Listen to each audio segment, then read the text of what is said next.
Good afternoon everyone, মৌসুমি লাইফস্টাইলে আরও একটি ব্লগে তোমাদের স্বাগত। আর বুঝতেই পারছো, কালকে ভিডিওটা শেষ করার পরে বেশ কিছু কাজ করে আজকে আবার ভিডিও শুরু করলাম। তো স্নান টান তো হয়ে গেছে, জাস্ট স্নান করে উঠলাম। উঠে এই ঘরটা যেহেতু ঠান্ডা, এই ঘরটা এসে বসলাম। যদিও আজকে খুব একটা রোদ্দুর নেই, কিন্তু জানো আমার একটু গরম বেশি। জানি না কেন, ডায়ালিসিস শুরু হওয়ার পর থেকে আমার একটু গা হাত পা জ্বালা পোড়া করে। তো যতক্ষণ কাজ করি ততক্ষণ জ্বালাপোড়া করলেও কিছু করার নেই, করতে তো হবেই। তো সেগুলো করে টোরে কমপ্লিট করে রান্নাবান্না সব শেষ। আর আজকে হতে পারে মে দিবস, কিন্তু তোমাদের দাদার অফিস ছিল মানে ওদের এক বিশাল মার্কেট টার্কেট চলে, আমি যেগুলো মানে ডিটেলে হয়নি সেগুলো, সেইখানে কিছুটা কাজ ছিল। অফিস পুরো ছুটি, কিন্তু দাদা এমন একটা পজিশানে আছে যেখানে দাদার কোনো ছুটি নেই। দেখা যায় রবিবারে বাড়িতে আছে, কিন্তু সেই 14 ঘন্টা ফোন। তো মানে ওই গ্রুপ ম্যানেজ করতে করতে, মানে কি গ্রুপ নয়, মানে টিম ম্যানেজ করতে করতেই দাদার কোনো ছুটির কোনো গল্প পাবে না, বাড়িতে সে শান্তিতে থাকতে পারে না। তো যাই হোক, সে অফিসে গেছিলো, যেহেতু অফিসে বেশ কিছু কাজ ছিল। সিইও উনিও ছিলেন আর তোমার দাদা ছিল। তো কাজ টাজ করে দুপুরবেলা বাড়ি চলে এসেছে। তা এবার সে যেহেতু বাড়ি আছে, তোমাদের দাদা শুক্তো খেতে খুব ভালোবাসে। তো এবার বেশিরভাগ দিন তো তোমরা জানো দুপুরেও বাড়িতে খায় না, ও খায় অফিস ক্যান্টিনে। আর আমি ও যেগুলো ভালোবাসে সেগুলো যেদিন বাড়িতে থাকে সেদিন করার চেষ্টা করি। তো আজকে সেই জন্য শুক্তো রান্না করেছি। আর শুক্তো তো জানো কত ঝামেলা রান্না। সবকটা খাবার আমার অপছন্দের, আজকে সবকটা খাবার মিঠির অপছন্দের। এবার যেদিন তোমাদের দাদা বাড়িতে থাকে সেদিন চেষ্টা করি তার পছন্দ মতো রান্না করতে, কারণ রোজ দুপুরে তো খায় না। আর রাত্রের খাওয়াটা তো দেখো, সেভাবে তো রাত্রের খাওয়াটা তো মানুষ পেট ভরে খায় না। তো সেই জন্য ওর পছন্দ মতো রান্না করেছি। খুব সাধারণ রান্নাই করেছি, কিন্তু কিছু কিছু জিনিস ও খেতে খুব ভালোবাসে। তো চলো সেটা শেয়ার করি। সেটা কি, যদি এটা আমার মামও খেতে খুব ভালোবাসে, আমিও ঠিক আছে মানে খাই। ও মাম আর ওর বাবা যেমন খুব মানে পাগলের মতো ভালোবাসে সেরকম নয়, কিন্তু আমিও খাই। হ্যাঁ, আর মিঠির একটাও পছন্দ না। মিঠি দাই তখন থেকে চিৎকার করছে, স্নান করতে চাইছিল না, কারণ ও খেতে বসবে না। চলো, মিঠির এত অপছন্দ আর তোমাদের দাদা আর মামের এত পছন্দের খাবার কি সেটা তোমাদের সাথে শেয়ার করি। অনেকদিন পরে এই জায়গাটায় বসে ভিডিও করলাম না। তো মাম ছোটোবেলা থেকে মাম না উচ্ছে খেত। মাম উচ্ছে ভাজা, উচ্ছে আলুর তরকারি, মাম এগুলো কিন্তু খায়। মাম কখনো ঝামেলা করে না। মাম এমনকি কি যেন ওটা নিম পাতাও খায়, তবে নিম পাতাটাও যদি আলু সেদ্ধ দিয়ে মেখে দেওয়া হয় ঠিকঠাক খেয়ে নেয়। একটু ওই নিম বেগুনটা মাম অতটা পছন্দ করে না। আর তোমাদের দাদা তিতোগুলো পছন্দ করে, নিম বেগুন, আলু ভাতে দিয়ে নিম পাতা মাখা, তারপরে শুক্তো, আলু উচ্ছে চচ্চড়ি, আলু উচ্ছে ভাজা। আর মিঠি এগুলো একটাও পছন্দ করে না। ছোট থেকে মিঠিকে চেষ্টা করেও খাওয়াতে পারি না, ওই মেরে বুকে দুটো টাইপসেরই ফুড পছন্দ। একটু কম স্পাইসি, মানে এত স্পাইসিও না, অল্প একটু স্পাইসি আর সুইট আর সাওয়ার একটু। তো এই ওকে খাবে না সেটা না, খেতে আমি বাধ্য, কারণ এইটা খাবো না যেটা শরীরের প্রয়োজন খাবো না সেটা বললে হবে না, কিন্তু জোর করে খাওয়াবে। হ্যাঁ, জোর করে, মানে অনিচ্ছাকৃত ওকে খাওয়ানো, কিছু করার নেই, আমাকে খাওয়াতে হবে। আর এই ঘরে হ্যাঁ নিয়ে এসেছি, টেবিলে বসে খাইনি, যেহেতু এসিটা চলছে। শুধু টেবিলে আর কেন গরম সহ্য করবো, সেই জন্য এই ঘরে নিয়ে এসেছি। খেয়ে দিয়ে তো নিচটা মানে মেঝেটা খুব ভালো করে মোছা হবে। মুছে, জানো তো এই একটা ঘরে শোয়া হয়, যেহেতু একটা ঘরেই আমাদের এসি। তো ওই ওপর দিয়ে নিচে দিয়ে বিছানা করে 4 জন শোয়া হয়।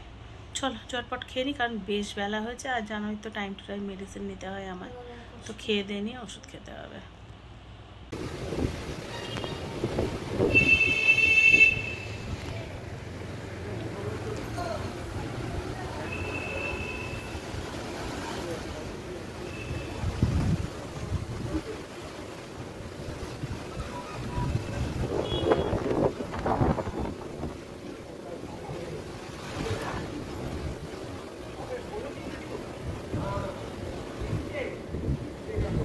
যাদের আমার মতো হাই প্রেশার আছে, তাদের তো গরমে এই সময় প্রাণ ওষ্ঠাগত হয়ে গেছিলো বলো।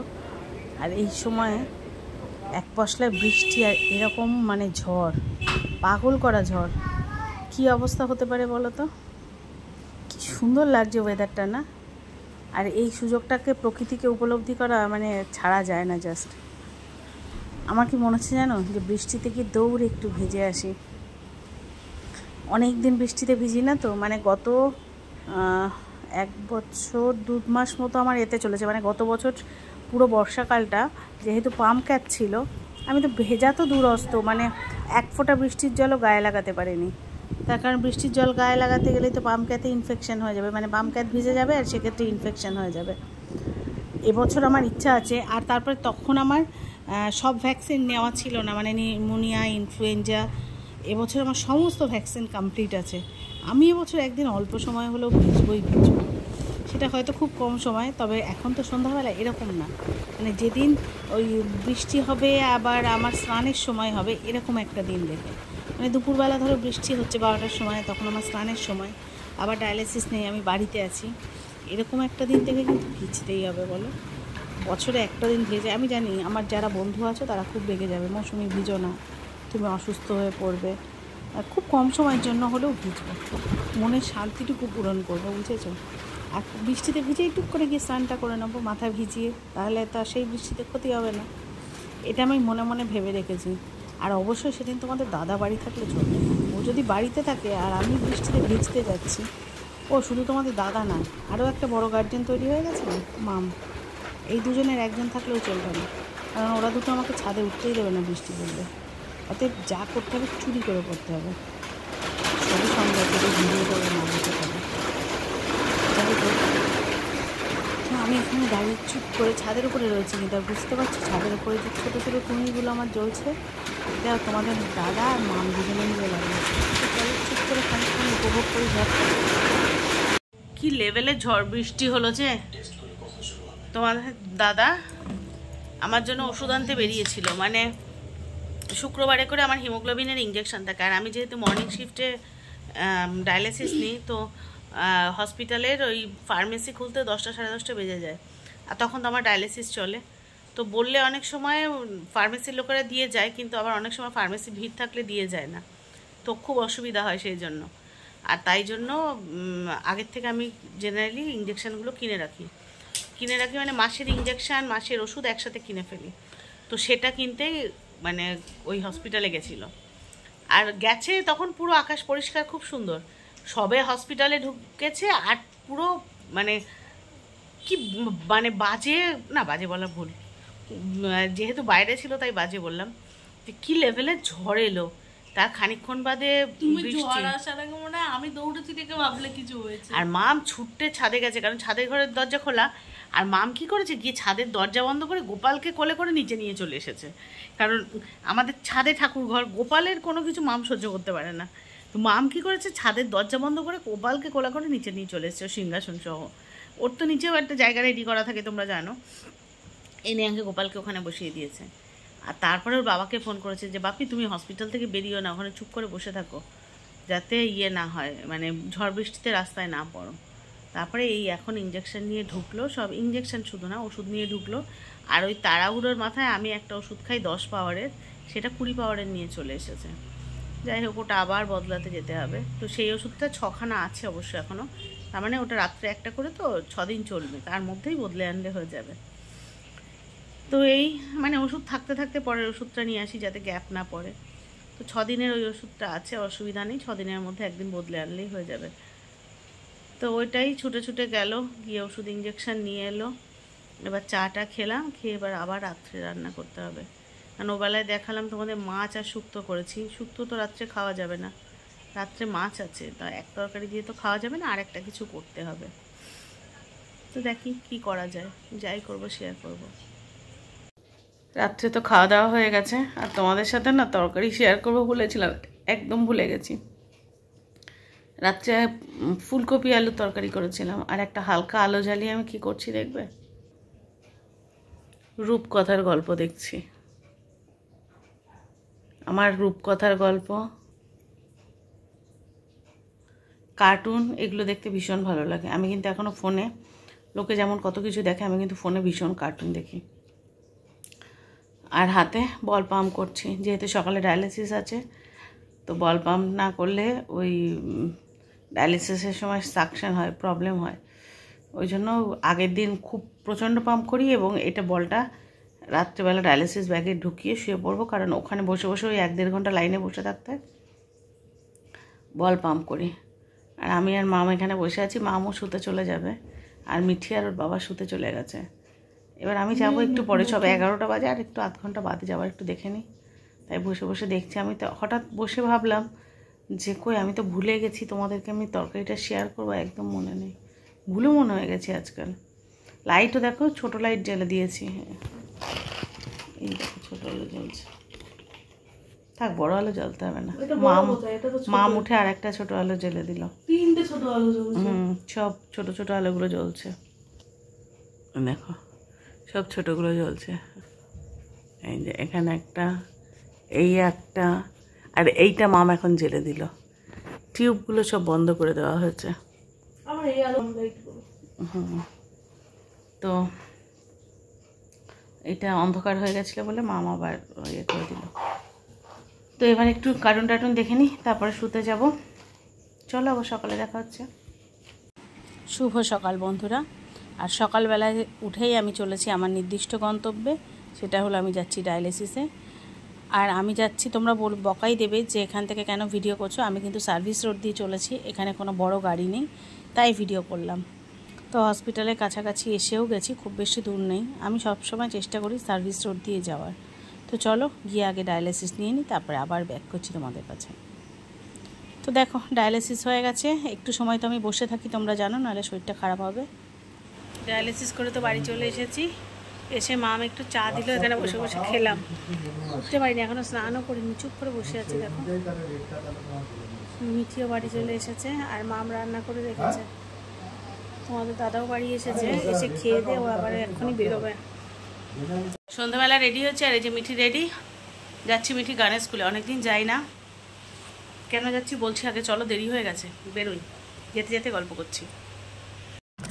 তো তোমরা তো জানো মাম নিয়ে আসে আজকাল, আমি নাচের স্কুল গানের স্কুলে আসি না, কিন্তু মিঠির দেখো অন্ধকার বডিটা পুরো, আমাদের ওখানের মতো সবসময় আগে থাকে না। তো মিঠির নাচের ক্লাসটা চেঞ্জ করব, কারণ একসাথে দুটো ক্লাস না খুব অসুবিধা হয়ে যাচ্ছে। নাচের টাইমটা মানে শুক্রবারে করে নাচ গান দুটোই থাকে, তো নাচটাকে বদলাবো। গানটা শুক্রবারে করে রাখা ছাড়া উপায় নেই, গানটা শুক্রবারে থাকবে। আর ওই জন্য আমি কথা বলার জন্য যাচ্ছি আজকে, ম্যামের সাথে কথা বলার দরকার, নাচের ক্লাসটা বদলাবো। তো আমরা এসেও গেছি, আর আমি ওপরে যাই, গিয়ে আমি মিঠিকে ক্লাসে তুলে দিই।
মিঠিকে তো গানের ক্লাসে ঢুকিয়ে দিয়েছি, এদিকে প্রিন্সিপালের সাথেও আমার কথা হয়ে গেছে, ওর নাচের ক্লাসটা চেঞ্জ করা হয়ে গেছে, ওকে অন্যদিন মানে শনিবারে করে এবার নাচের ক্লাসটা নেওয়া হলো। আর আমার খিদে পেয়ে গেছে, দেখো মাম এখানে বসে উল্টো দিকে ক্যামেরা ধরে হাসছে আমি কেন খাচ্ছি।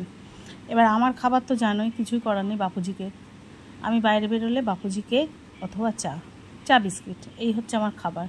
এবার মাম বলছে তুমি এইভাবে খেও না, লোকে হাসবে। আমি যদি লোকে হাসুক দিয়ে যেত, আমার মাথা ঘুরছে, আমার খিদে পেয়ে গেছে বলে।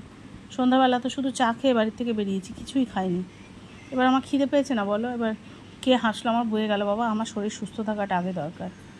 এবার মাম উল্টো দিকে বসে কনস্ট্যান্ট হেসে যাচ্ছে, আর আমার পেছনে লেগে যাচ্ছে, বলো কি করব। এবার এখানে আমি কথা বলেছিলাম, কিন্তু এত কথাটা আসতে এসেছে, বাধ্য হলাম এখানে ভয়েস ওভার দিতে।